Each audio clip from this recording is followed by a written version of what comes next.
So hi guys, welcome back to our channel, Mary Ann Vlog. So ngayon guys, ngayon lang po ulit tayo mag-upload ng video for tutorial. So ngayon guys, i-share ko sa inyo paano nga ba natin, paano mas may chance ang mag-viral yung ating mga pinopost dito kay Facebook at ano yung kailangan nating i-set up para posibleng mag-viral or mas may chance na mag-viral yung ating mga pinopost dito sa Facebook.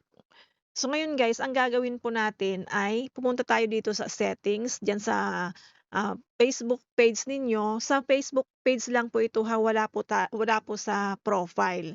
So yan guys, i-click po natin yung settings. Then under po sa settings, puntahan po natin yung followers and public content. Then scroll up po natin. Nakikita po ninyo yung country restrictions at saka age restrictions. So ayan guys, kailangan yung country restrictions ay naka-turn off po yan.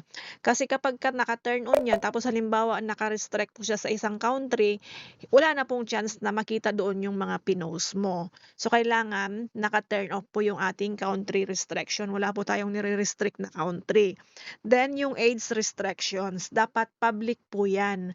Kasi kung nakaset po yan, halimbawa nakaset ng 17 years old, so yung below 17 years old, hindi na nila makikita yung mga pinopost natin, yung mga ina-upload po natin dito sa Facebook.